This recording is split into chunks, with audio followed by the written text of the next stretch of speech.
అందరికీ నమస్తే అండి. నేను మీ హేమ. ఈరోజైతే నేను మా తిరుపతి వ్లాగ్ మీతో షేర్ చేసుకుందామని ఒక చిన్న మినీ వ్లాగ్‌తో అయితే వచ్చేసాను. ఇంక సరే అని చెప్పి తిరుపతికి బయలుదేరే ముందు ఇంక నేనైతే బ్యాగ్ ఇలా సింపుల్‌గా దేని దానికి అంటే ఫుడ్‌కి సంబంధించినవి, మెడిసిన్‌కి సంబంధించినవి, జ్యువెలరీ ఐటెమ్స్ ఇలా దేని దానికి సెపరేట్‌గా ఇలా వైట్ కలర్ పౌచెస్ అంటే డ్రెసెస్‌కి, లెగ్గింగ్స్‌కి అలా వస్తాయి కదా! ఇంక నేనైతే వాటిని పారేయడం నాకేమీ ఇష్టం ఉండదండి. ఎందుకంటే ఇలా యూజ్ చేసుకోవడానికి ఉపయోగపడతాయి కదా అని చెప్పి నేను వాటినైతే స్టోరేజ్ చేసుకొని ఏదైనా ఇలా ప్రయాణానికి వెళ్ళినప్పుడు దేని దానికి సపరేట్ కవర్‌లో అయితే ప్యాక్ చేసుకొని బ్యాగ్‌లో అయితే పెట్టుకుంటాననమాట. సరే అని చెప్పి ఇంకా మా వారు నేనైతే భోజనం చేసేసి ఇంకా తిరుపతి ప్రయాణానికి వెళ్ళడానికి స్టేషన్‌కి అయితే వచ్చేసాము. యాక్చువల్‌గా అయితే మేమిద్దరము మాకు ఒక బాబు, ఒక పాప ఉన్నారులెండి. పిల్లలిద్దరినైతే తీసుకొని వెళ్ళట్లేదు. ఎందుకంటే మాకు సడన్‌గా వెళ్ళాలి, దర్శనం చేసుకొని రావాలి అనుకున్న పనైతే ఒకటి సక్రమంగా జరిగింది. ఇంకా అది జరిగిన తర్వాత తిరుపతి వెంకటేశ్వర స్వామి దర్శనంకైతే వెళ్దాము అనుకున్నామనమాట. సరే అని చెప్పి ఇంకా మా వారు నేనైతే బయలుదేరి ఇంక వెళ్ళిపోయాము. మామూలుగా దర్శనంకి టికెట్లు చేసుకొని ఉంటే పిల్లల్ని తీసుకొని వెళ్ళేవాళ్ళము. దర్శనంకి లేదు కాబట్టి పిల్లలతో రిస్క్ చేయడం ఎందుకు అననే మేమైతే వాళ్ళని తీసుకెళ్ళలేదండి.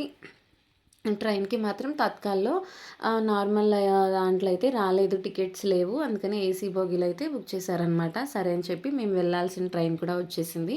ఇంకా మా వారు నేనైతే ఇంక ట్రైన్ ఎక్కేసేసేసి మనసులో గోవిందా గోవిందా అని ఓం నమో వెంకటేశాయ అనుకుని మేమైతే ప్రయాణాన్నయితే ఇంకా స్టార్ట్ చేశామనమాట. సరే అనని చెప్పి ఇంకా బెర్తులైతే సపరేట్‌గా ఎవరికి వాళ్ళకన్నట్టు వచ్చినాయి.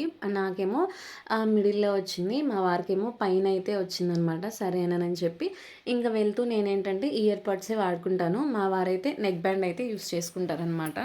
ఇంకా సరే అని చెప్పి ఇంకా ఫోన్‌లో ఒక మూవీ అయితే పెట్టుకొని చూద్దాం అనుకున్నాను. కానీ మూవీ పెట్టుకున్నా గానీ నాకేమో చూడబుద్ధి కాలేదు. అటు నిద్ర కూడా రావట్లేదు. అటు ఇటు కొట్టుకులాడితే ఎప్పటికో నిద్ర పట్టింది. ఇంకా మార్నింగ్ 5:30 ఆ టైంకైతే ఇంకా ట్రైన్ అయితే దిగేసామనమాట. ఇంక దిగిన తర్వాత ఇంక వెంటనే పైన తిరుమలకి వెళ్ళడానికి ఇంకా బస్సు అయితే ఎక్కేసేసాంలెండి. ఇంకా మా వారేంటంటే ఎట్లాగో అప్ అండ్ డౌన్ చేసుకోవడానికి రావాలి కదా! రిటర్న్ అని చెప్పి ఇంకా అప్ అండ్ డౌన్‌కి కూడా ఒకేసారి టికెట్స్ అయితే తీసుకున్నారు.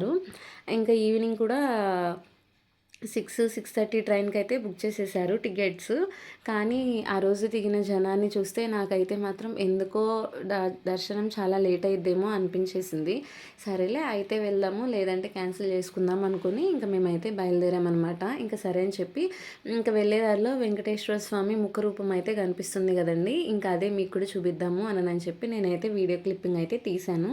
నేను ఇలా చూడడం అయితే ఇదే ఫస్ట్ టైం అండి. ఎందుకంటే ఎప్పుడు రిటర్న్‌లో వస్తూ జీప్‌లోనో, కార్‌లోనో మనం దిగుతాం కదా!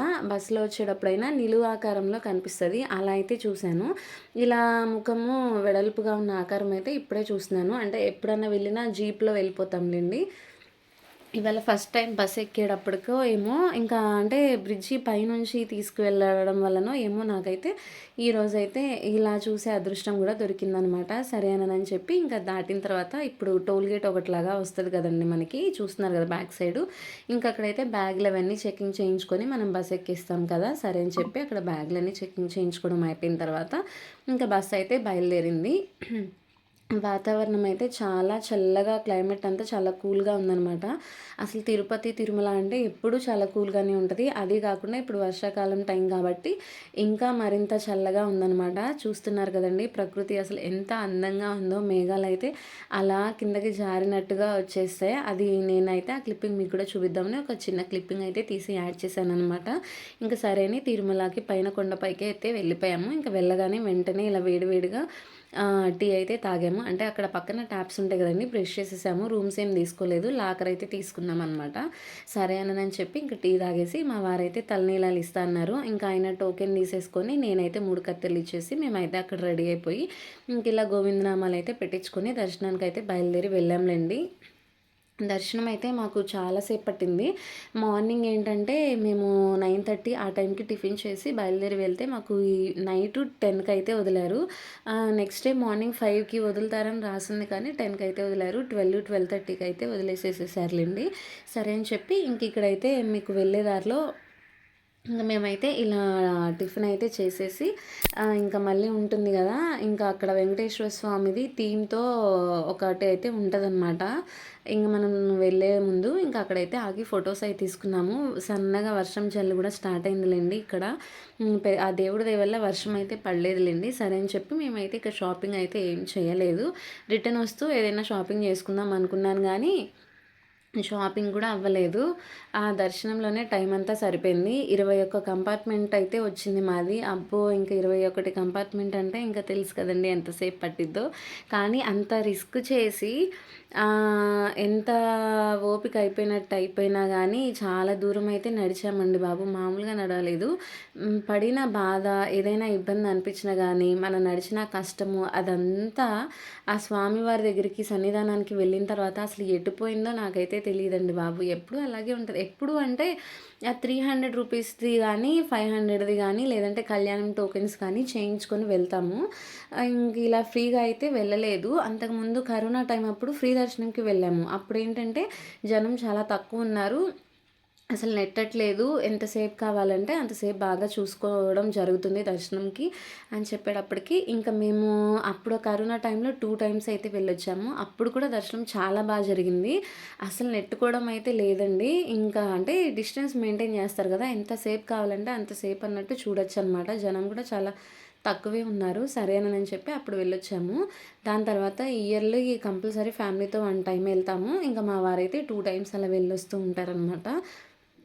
ఇంకా సరే అని చెప్పి అంత ఫుల్లు జనం కూడా చూసారు కదా ఎంత ఫుల్ ఉన్నారో.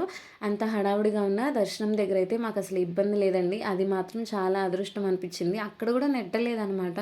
చాలా ప్రశాంతంగా చాలా పీస్‌ఫుల్‌గా అయితే జరిగిందనమాట. సరేనని చెప్పి ఇదేంటంటే మామూలుగా దర్శనంకి వెళ్ళే ముందు కింద రూమ్స్‌లో అయితే కూర్చోబెడతారు కదా! అక్కడ కూర్చోబెట్టినప్పుడు పాలు వస్తే ఇంక పాలైతే తాగాంలెండి. దర్శనంలో ఎప్పుడైనా సరే మనకేంటంటే ఉప్మా కానీ, సాంబార్ రైస్ కానీ, మనకి పాలు గానీ ఫుడ్ ప్రొవైడ్ చేస్తూనే ఉంటారు. అదొకటి మాత్రం మెచ్చుకోవచ్చనమాట. సరే అని చెప్పి ఇక్కడైతే పాలు తాగేసి మళ్ళీ రూమ్స్‌లోకి వదిలితే ఏంటంటే మేము ఫోన్‌లు, బ్యాగులు తీసుకెళ్ళినవి అక్కడ పెట్టేసి దర్శనంకైతే వెళ్ళిపోయాము. నైట్ 10కి వదిలితే 12:30 అలా అయితే అయిపోయింది. ఇంకా ప్రసాదాలన్నీ తీసుకొని బయటకొచ్చేసి ఇంక మేమైతే వాతావరణం చల్లగా ఉంది. ఫుల్లు వర్షం అయితే పడుతుందనమాట. మేమసలు ఎటువంటి షాపింగ్ కూడా చేయలేదు. ఎందుకంటే షాప్స్ అన్నీ చాలా వరకు క్లోజ్ అయిపోయినాయి. ఇంక వర్షంలో ఆగేది కూడా లేదు. ఇంక సరే అని చెప్పి మా వారైతే పన్నీర్ ఫ్రైడ్ రైస్ తీసుకున్నారు. ఇంకా తినేసి ఇంక మేము లాకర్ దగ్గరికి వెళ్ళిపోయి ఒక 1 అవర్ అయితే అక్కడ స్టే చేసేసి మళ్ళీ 2:30కి అలా స్టార్ట్ అయిపోయాము. ఇంకా కిందకొచ్చిన తర్వాత మాకు 4కి అలాగా బస్ అయితే ఉందనమాట. రిటర్న్‌కి ఇంకా బస్ ఎక్కేసి ఇంక మేము ఉండే లొకాలిటీకి అయితే వచ్చేసాము. ఇంక అక్కడ ముందైతే బస్ స్టాప్ దగ్గర ఆగిపోయి టిఫిన్ చేసేసి ఇంక మళ్ళీ అక్కడ నుంచి వేరే బస్ ఎక్కి వెళ్ళాలండి. ఇంక వేరే బస్ కూడా ఎక్కేసేసి మేము ఇంటికైతే వెళ్ళేటప్పటికి మాకు 2:30, 3 అయితే అయిందనమాట. కానీ ఒక్కసారిగా ఆ క్యూ లైన్‌లో నడిచిన అలసట కానీ, ఏదైనా ఉందనుకోండి, అదంతా స్వామివారి సన్నిధానానికి వెళ్ళి ఒక్కసారి స్వామిని చూడంగానే అదంతా మటుమాయం అయిపోయిందండి. చాలా హ్యాపీ అనిపించిందనమాట.